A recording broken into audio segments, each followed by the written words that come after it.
Hi there and welcome to today's episode. So today I wanted to talk about how we decided to handle the energy crisis.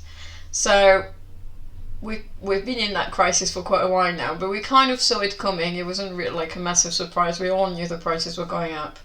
And the way we decided to handle it is to get some solar panels installed on the roof of our house. So we bought this house 2.5 years ago now, and we kind of wanted to do it, but when we moved in, there was just quite a few things we wanted to do first, so that was not the priority at that point.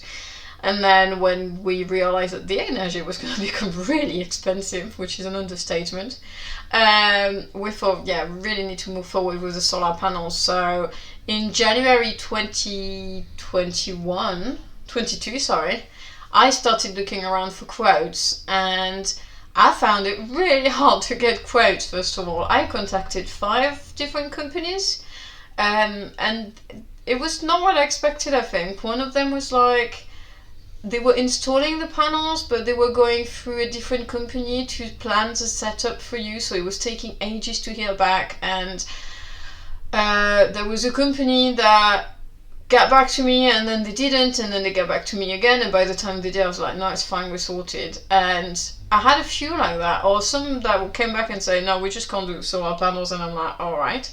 And I found one who got back to me, actually turned up, looked at the roof, gave us a proper quote, and I was happy with it, so we moved forward with that. And then we had a few hiccups along the way. So our main plan was to get 12 solar panels. Actually, we wanted as many solar panels as we could have on the roof, safely obviously, and that we could afford. So we decided to go for 12. At some point we thought there might be an option to get more, but there wasn't. You have like a maximum weight you can put on your roof, so you have to bear that in mind. And it's fine, 12 is fine. It's 4.2 kilowatt per hour, I think, if I remember well the system. So for us, we only 4 in the house. It's not a massive house. It's a big enough house, not complaining, but it's not a massive house either. So 12 panels for us, it works fine. So we decided to go ahead with that, and we had a small hiccup that it turned out that our roof was falling apart, but we didn't know that until the day of the installation. So it was a bit of a downer, to say the least, when we realized we had to get the roof done before the solar panels could be installed. In theory, they could have been installed without the roof being redone, but then we would have had to redo the roof not that far down the line and have all the solar panels removed and then reinstalled, which didn't make sense at all. So we had to run around, get a mortgage, get the roof fixed. We got really lucky that we found a builder who sorted our roof out, 2 or 3 weeks later. It was really quick. And a month after the date that we were looking at, we got our solar panels installed. So it was a bit of a rough ride, I'm not gonna lie, but it was really worth it. So we had the solar panels installed, I think the first day was the 26th of April, and it took about a month to get set up for the export. So you have your if you don't know about solar panels, so you have your solar panels, you generate your electricity, you use what you use, and what you don't use, you send back to the grid. But you need to get yourself set up with your electricity supplier or exporter. You can actually have an electricity supplier, but you can also export your electricity with another supplier. But that sounds awfully complicated to me. I'd rather keep things going straight. So we exported and importing from Octopus. And it takes about a month to get set up, because when you get your solar panels set up, you get a paperwork from your installer, and there's a code that the installer gets from someone, I can't remember who, and then it needs to go, I think, to Western Union. I think we applied through Octopus. That was really easy actually, because it was all online, and you just put like the code, and I don't even remember if I had to upload paperwork at that point. I can't even remember. It's not been that long. But they have to go to Western Union, because I think they need to create an ID for the electricity that you export onto the grid, something like that.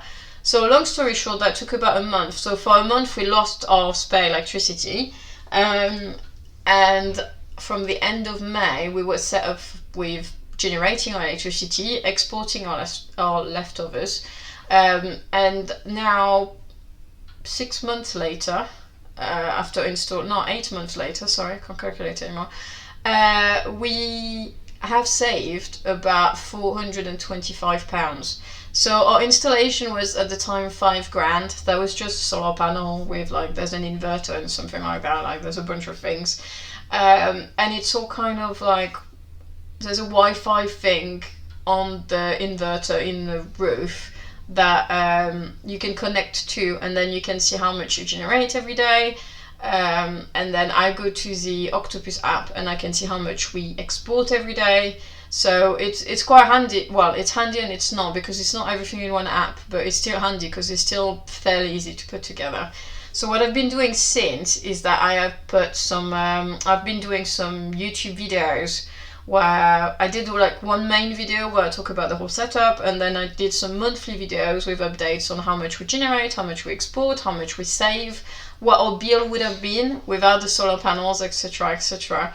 And from there, I could tell that we saved about £425 since April. So we worked out, well, I worked out that if we can save about £600 a year, and our solar panels cost us about £5,000, it will take less than 10 years to get our money back. Then we ordered the battery because we were not sure we wanted the battery to start with. We thought, okay, let's get the solar panel, see how we get on, because the battery is quite expensive. It's another. We ended up getting one for £4,700. At the time where we got the solar panels, they were a bit cheaper. Then the prices went up because there weren't as many available on the market, and now the prices have gone through the roof because of everything that's happened. So if we add the well, I can't tell for now. I need to wait and see. Once we get the battery, I'll be able to know how much money we save and then how long it will take to get the money back. But basically, just based on the solar panels, it will take, I'm going to say 8 or 9 years to get our money back, which is still really good because the panels are guaranteed for 10 years, but I think in average they last about 20 to 25 years. I don't believe there is any services or maintenance on them unless you have an issue, but I mean, even if there is a bit of servicing or maintenance, it's still really worth it to us. And I think I've been personally a bit concerned when I hear about blackouts and stuff, and I don't know if it's true or if it's not, so I've stopped listening to the news. But it's also nice to know that having your own solar panels, you're less reliant on, other systems. It's still nice to know they're there, but you feel less reliant on them. So that's our panel. So in terms of battery, we ordered the battery back in June, and it's basically been postponed since July. Every month, every 2 months, the delivery date gets postponed. So I can't talk about that until we have the battery, which should be in January. And obviously we need to have it for a month or 2 or 3 for me to be able to really say how good it is, but I will keep doing the monthly update on my YouTube channel. It's Steph made it for you, by the way, the YouTube channel, and I will share that when I can. So then having solar panels means that you have to kind of use your appliances just a little bit differently. So for example, when I know some people on double tariff will do washing machines and stuff at night, we do everything in the day. So we don't mind because we mostly work from home. So I put the washing machines on. I think the washing machine doesn't use that much, to be honest. It's probably more the tumble dryer that uses electricity. So I wait in the morning, I put the washing machine on, and then if it's a sunny day, I will put the tumble dryer on. Obviously, if I need to wash clothes and it's rainy or cloudy, I will still wash clothes. But you just move things around a little bit.